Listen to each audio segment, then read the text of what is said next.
And so this is Christmas. And what have you done? I tell you what you did, mate. You bought a load of games you probably didn't either want or need in a Black Friday sale, and will likely do the same at Christmas. Yeah, just like last year and the year before that. And if you're anything like me, and God knows I'm sorry for you if you are, then you've amassed quite a game selection, in multiple libraries too. Sometimes this makes the mere act of finding something to play extremely difficult. After all, if someone asks if you want cake or cheese, it's a fairly simple choice, unless you're obsessed with cake and cheese. However, if someone offers you a menu of literally thousands of different meals, where do you even start? How do you choose? Well, the answer for most people in this situation is you don't. You play the games that you're hyped about when they come out, then you return to some old favourites. Why is that? You have a library of hundreds of games. Well, it's because your brain pretty much seizes up when given that amount of choice, and it refuses to even engage with it. Then, it reduces the choices down in the most efficient way it can to things you already know and things you're excited about. So you end up in a repeating cycle of buying new games and returning to old ones, like Skyrim, while your library just languishes in the background. Or even worse, sometimes you're just stuck, blind staring at your library until you decide to just sack it all off and go and do something else. Well, I'm here to show you another way. A way that allows you to start playing your library without choice paralysis. So let's get to it. First, consolidate your game libraries. You might think this might make things worse. Stick with me, there's method to my madness. There are a number of different consolidation clients out there, but I use Playnite because its organisation features and wealth of integrations are what work best for me. But the specific one matters less than what it can do. As long as it has the features I'll show you in this video, you're golden. There's a lot of power in actually being able to see what you have on a single pane of glass.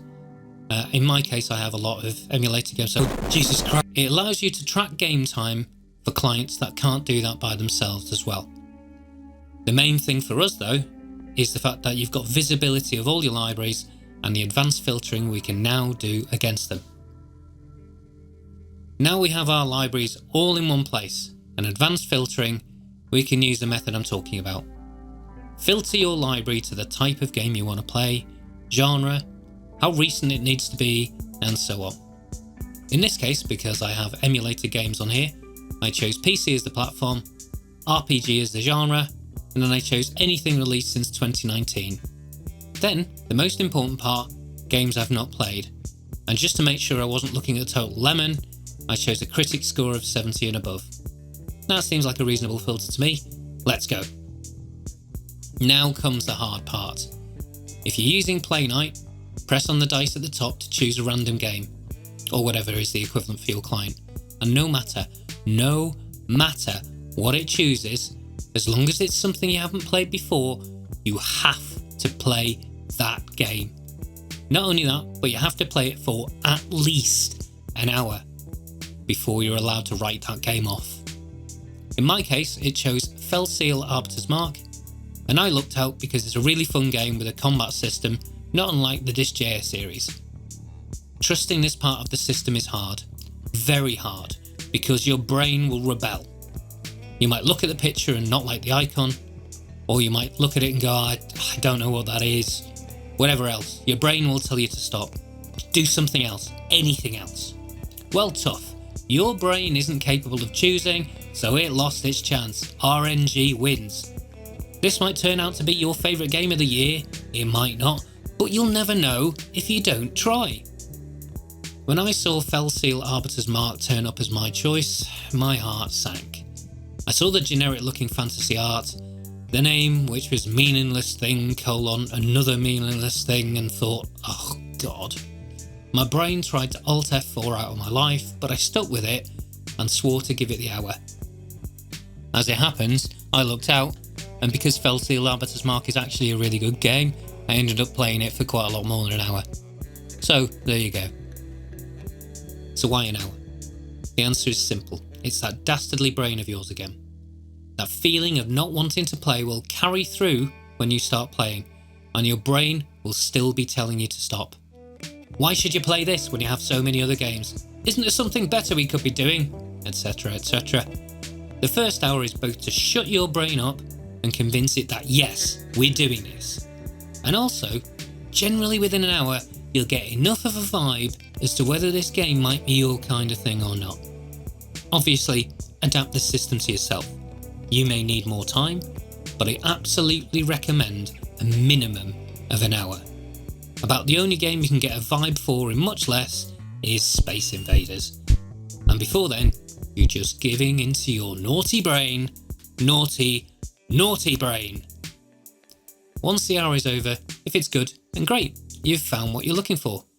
If after that first hour you've decided you don't like it, then no harm, no foul, it was worth trying. And you just reduced your backlog down by 1, which is worth something in itself. When you come back to your client, you'll find that game is no longer in your unplayed list because, well, you've played it. So let's let the dice roll again and give whatever comes up a shot. This is a method I've used to work through some of my backlog for a good while, and it's worked really well for me. I still have a really big backlog, but that's a problem between me and my bank account. And I don't think I'm the only person this system will work for. It takes the choice away from you and provides you the answer. And given you set up the filter the way you wanted to choose the type of thing you wanted to play, then you can't complain at what it gives you. It solves a lot of problems for me when I don't know what to play. And let's be honest, it's at least worth a shot if you have a problem with your backlog. Using this system might even save you some money in the future. You look at those sale pages and go, well, I've already got so many great games, I don't need to buy anymore because I've got a system that now works for me. And that's the end of that video. Until next time, you have an absolutely fantastic Christmas period. Don't forget to stuff yourself full of crap, because I know I will. Have a laugh, have a joke. And don't buy too many games in the Christmas sale, because you have enough games. You have enough games. Bye.